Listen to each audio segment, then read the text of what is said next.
In this video, I'm going to show you 4 simple ways to create texture and watercolor backgrounds using materials I bet you have laying around your house. I'll be working on small 5x7 pieces of watercolor paper, and I'm going to use a water container, a few brushes, and 2 or 3 colors of paint, along with some plastic wrap, paper towels, and yarn. I'm also going to show you how to create blooms on purpose and when they actually work really well in a background.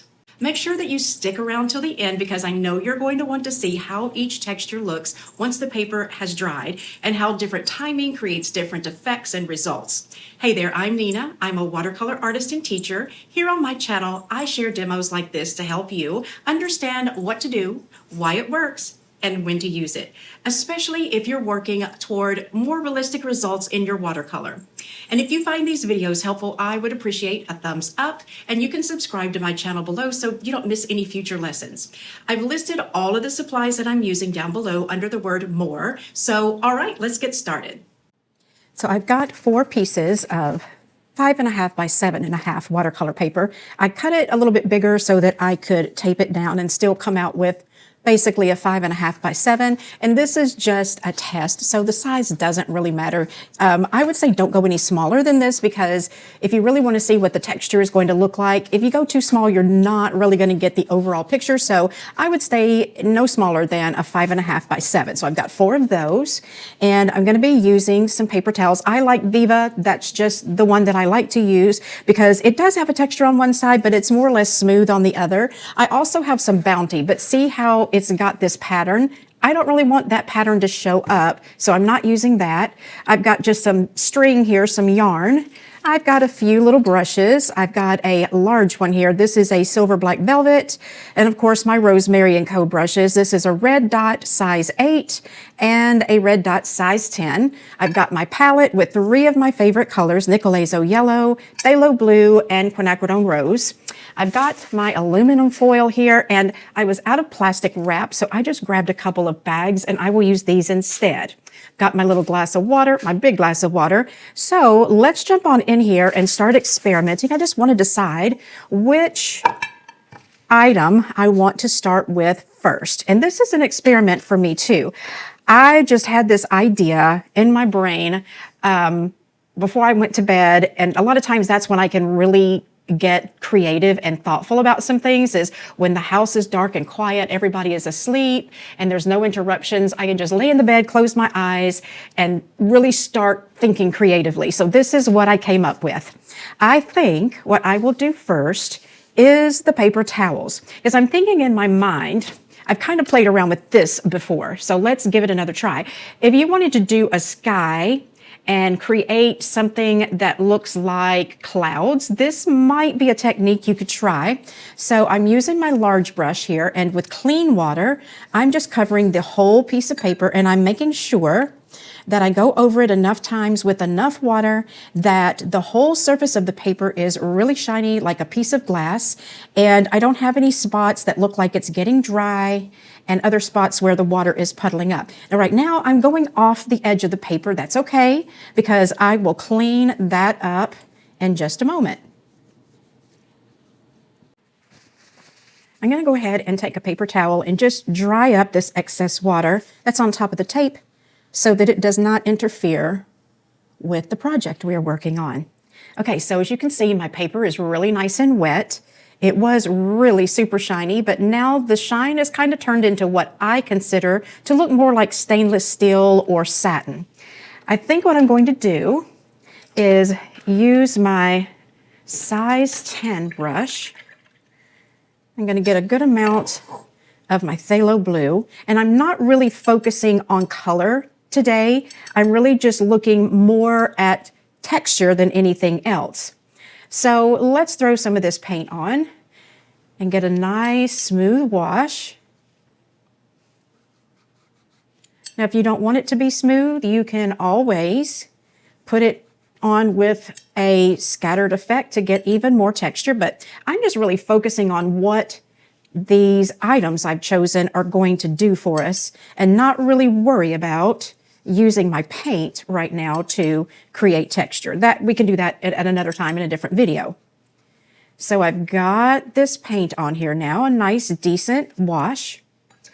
I'm going to go ahead and clean this paint up around the edge again, because what can happen is your paint can sit there and actually flow into your paper as everything starts drying and then cause a bloom. And yes, we are creating textures today, but blooms is not what I want in this one right now. And look what I just did. I just threw a blob of water in there and that would create a bloom. So let me smooth that out. Okay. So here's what I'm thinking. I want to work on the top and the bottom, because I want to see what will happen if I take my paper towel. I'm just going to kind of wad it up a little bit and work on the top half when it's still pretty much wet, and then let the bottom half start to get dry before I use the paper towel on that. So I'm just lightly tapping that paper towel, and this could potentially give you a cloud look if that's what you're going for. Then when that starts to get dirty, I'll just turn it around and use a clean portion of it. But that looks pretty darn cool, I think. And you could also get smaller pieces of paper towel and use it more strategically. So let's say that I'm really trying to create a fluffy cloud hanging out in the sky. I could just turn this paper towel around different ways, tap it in different areas, and get the look that I'm going for. Okay, so that's one way that we could create a texture. And you don't have to make it look like clouds. I've just thought that would be fun. You could do something different. Now I'm going to wait a couple of minutes until this section down here gets a little more dull, because see, it still has a pretty good shine to it. I want to let it start to dry before I go in and start to use my paper towel there. And I'm just noticing that I pressed harder in some areas, and I got more paint off and more of the white background. Okay, so pressing firmly will take up more paint, and pressing lightly will take up less paint. That makes common sense, doesn't it? So this has been sitting for about 2 minutes, and see how it's no longer shiny. It's still damp. If I touch the paper, I can tell there's still moisture in there. But it's starting to dry. So let's see what happens when we start to play around with the paper towel on paper that's starting to get dry. Okay, so we're going to get very subtle texture now, because the paint has already started sinking into the paper. So we're not going to get as much lift as we would. Let's take our paper towel and just lay it down flat and just try running our finger over it and see what happens. So it gave us some little stripes. Let's try it with a brush. This is just the back end of a brush, so that's kind of cool. If you wanted to do kind of more of an abstract looking pattern in there. And then let's take it and wad it up really tight and just have a really blunt, compact end to it. Okay, so I feel like with this side, if you want very subtle, kind of mottled looking background, you could definitely let it dry more. But the sooner you start using this paper towel, the more texture and values you're going to get, because you're going to see more white of the paper plus the blue. Now this is not dry all the way. It's going to dry a little bit lighter than it is when it's wet. So we'll move on to the next experiment, and then we'll come back and look at this one once it's completely dry. I have a fresh piece of paper. I've got it nice and wet. This time I think I'm just going to play with my quinacridone rose, and I jumped up to a larger size brush so that I can get the paint on a little bit quicker. Quinacridone rose is such a gorgeous color, and I love mixing it together with the phthalo blue and the nickel azo yellow, just because I can get such pretty oranges with the yellow and very nice purples with the blue. Okay, so you can see I've got a lot of moisture on this paper, so again I will clean that up. Okay, I've decided to use my aluminum foil. So what I'm going to do first is I'm just going to crinkle it a little bit. And again, I think I'm going to work top and bottom. So I'm going to lay this over just like this, and I'm going to gently press down. Okay, so let's see. That didn't really do very much, did it? Okay, so I think what I will do is give it just a second because this is just, well, I mean, it's created a little bit of texture, but I think if I let it dry a little bit more and the water is not so wet and it's had some time to soak into the paper, I'm probably going to get a little bit different result. So if your paper is really, really wet, it's not going to give you much. So I'm going to give it a minute to not be this shiny. See how much water is on there? Let's let this sit for just a minute until that shiny turns into the satin looking finish, as I'd said before. After several minutes, because I had a lot of water on here, the surface is not as shiny. So let's give this another try and see if this is going to turn out like I hope it will. Okay, so I'm not knowing or thinking that I really love this. I'm going to wad it up and just press it. So, I mean, that is kind of cool. I'm not super excited over it, but it's not bad. I mean, I think for my personal opinion, that could be used as kind of like an additional texture. Like if you're wanting to build a background that has a lot of things going on, then yeah, I think that that would work. So I've kind of got the same thing going on here where I have laid out the aluminum foil, but I've crunched it up more. And it's not really doing anything. So the aluminum foil, I don't know that that is the method that I would use because it's just, I don't know. I don't love it. Because it's not absorbent, that's probably one of the reasons why it's not really doing much. But anyway, that's the aluminum foil. It's okay, but it doesn't just light up my life. All right, so I'm gonna set this one to the side and we'll see what it looks like when it gets dry. Maybe I will like it better, but right now it's not my favorite of the two that I've done. So I'll come back to you in just a second with yet another piece of paper. And I think this time I'm gonna do the plastic bags and I'm gonna do it similar to the foil, but instead of taking the plastic off, I'm going to leave it on the paper until it gets dry. All right, I'll see you back in just a second. Okay, it's time to move on. My paper is wet. I am going to start out with my yellow and put that on. I'm going to wet my brush a little bit so that I can smooth that out. Keep my sleeves out of the way. I don't want to have to be trying to fight watercolor out of my sweater. Okay, so there we go with yellow. I'm going to pick up some of this rose and I'm going to add that in there too. Instead of yellow, I think I'll go with orange. I'm going to put it on a little haphazardly just to not have to worry about it and just get it onto the paper. Okay, next I'm going to try the, what?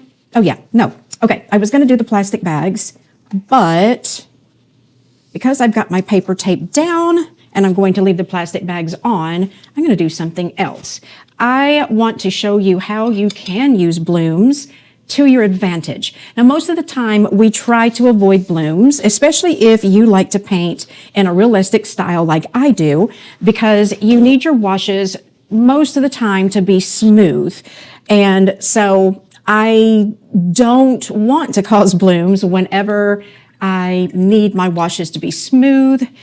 Now, it can be useful if you're doing a flower and you want more texture in a petal or a leaf or the background, then yeah, you might want to create a bloom intentionally. But if you're painting a still life of crystal and fruit or something like that, that is not a place where you probably want to create blooms. So what I've done is I've got my paint on the paper and it's still fairly wet. I've got a lot of water in my brush and see what happens when I touch the paper. I'm going to zoom in so you can see better. Okay, that might be too close. Let me zoom back out a little bit. All right, so see what happens when I drop that water on there? It just kind of moves the paint around. Well, what if I splatter it? Let's see what that will do. Now that is kind of cool. I like it. I could also just use my brush. Let me scoot that up so you can see. And if I wanted to make a little swirl, I could do that. If I wanted to make a shape, let's say that I'm doing a Christmas card and I just want to use kind of an abstract pattern, then I could do something like this and create kind of what looks like a tree. I'm going to zoom back out just a touch because you can't see enough of what's happening here. And then also, I'm going to keep doing some splattering, getting larger and smaller dots of water on there. And then down here, it's really starting to dry out. So I'm going to tap some water in those spots too. But this can really give you a cool texture. Now, let's say that I want to add some color in there as a bloom too. Well, let's just throw some paint, and because it is wet, it's going to create blooms as well. So, you know, that's just another way that you can create texture if you want to add a little extra color instead of just using one. So let me zoom back out again so we can get a better overall look. Now, right now, it needs to dry because with it being shiny, it's kind of hard to see what the outcome is really going to be. I could, if I wanted to, let this sit and dry a little bit more, and I could add even more water just to see what would happen when even the blue that I threw on there starts to dry. So this is kind of more, if you wanted to do something abstract just to hang on your wall and just have something kind of cool, then choose the colors that goes with your room of choice. And instead of using a little 5x7, you could use whatever size you want. If you wanted to do a full sheet that is 22x30, you can go for that too. This technique right here is just very free-flowing and open to your interpretation and your thoughts and your feelings at the time. So, you know, just take out your aggressions on your painting if you want to. Take out your joy on your paintings if you want to. Whatever mood strikes you, it can really kind of alter how you choose your colors and what kind of pattern. Okay, so let's set this one aside, let it dry, and then now we're going to do the plastic bag. For the yarn, I decided to go with the quinacridone rose again. So I'm thinking I want to try a couple of different things. I'm going to try just laying the yarn down in just a squiggly kind of pattern, not really trying to make it look like anything particular. And then I need something that I can kind of press it down with. I'm just going to lay this notepad down on it, push it down, and then leave it. But I also want to see what would happen if I just maybe made some kind of straight lines. So I'm just going to take my yarn and go back and forth like this. Uh-oh, look what I did. I forgot that was attached. Okay, so I'm going to pull this up and just keep going back and forth with my yarn. And I'll take that tablet and lay it down again. Ideally, I think it would be better to let it sit until it dries. So just for poots and giggles, I'm going to put this back on here. Can't believe I forgot that was attached. And I'm going to let it sit and dry and let that yarn absorb more of the paint, and let's come back and see what this looks like. I tried with those plastic sandwich bags and it was a bomb. It fell flat on its face. So I found this strip of, it's like plastic wrap, but they use it to wrap around packaging sometime to keep it still. So it will work like plastic wrap. The plastic bags just were not staying flexible enough to stick to the paper, and that's what I needed to do. This should work out much better and behave more like plastic wrap would. So see how I'm just taking it and I'm just kind of nilly-willy laying it around. If you had an actual piece of plastic wrap, you would just put the whole sheet over the top and let it get settled in place and crinkled, then let it dry and see what kind of pattern you get afterwards. So I'm going to do just that. You might want to wear gloves. That part can get messy, but I'm going to let this dry and then we'll see what the pattern looks like. So here we are with our finished pieces. I think I'm just going to turn them sideways right up there so we can see all of them.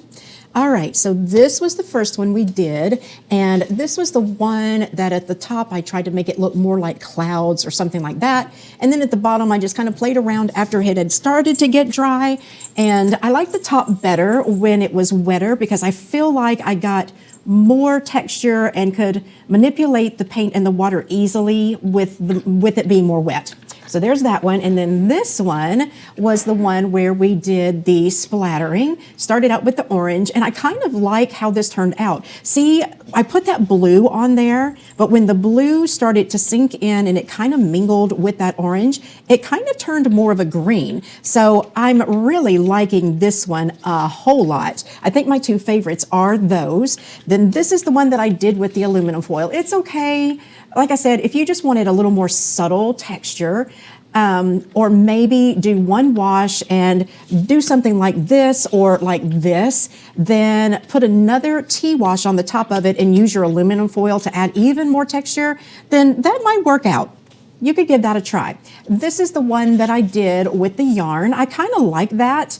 It actually shows, I'm going to zoom in so you can see, and I've got Momo on my lap again because she's been a bad girl and she pottied in the floor. This child does not give you any warning. She can be playing and then all of a sudden she just squats. She's not like a normal dog that you can tell because she starts sniffing around. She just like, bam, goes from playing to peeing. But she's only 9 weeks old. I got to give her some grace. Anyway, back to this. This one you can actually see the texture of the yarn. So this could be something really kind of cool. And I could see also using this kind of in an abstract painting. Let's say that you wanted to paint abstractly and you needed a section that had just a little bit of something to add more texture. This could definitely be one that you could do that with. I really like how that one turned out as well. So between all of them, this is my number 3 favorite. Now this one is the one that I did with the plastic, and it's okay. It's not bad. To me, this gives it more of a kind of a marbly looking texture, or even like a granite kind of a look. So I think that this could be useful, but I would definitely layer this with another wash on top of it and maybe do some of this technique with this technique. So yeah, I think that this one would work as well. The only one that I'm just not in love with is the aluminum foil one. So there you have it. This is all of the little, well, not all of them, but this is 5 different ways that you can create texture in a background. And all right, I hope that you enjoyed this and that you learned something new. And even if you didn't learn something new, I hope that it sparked some ideas in your mind of what to do on a painting in the future. So we're all done with our watercolor background practice. And if you found this to be helpful and you'd like a little more guidance on what actually makes a difference in your watercolor, you can check out my free Discover the One Trick to Improve Your Watercolor linked below. You can also visit my website for more inspiration, tutorials, and resources, and sign up for my newsletter if you'd like new lessons straight to your inbox. Thanks for joining me and have a great rest of your day. Say bye, Momo.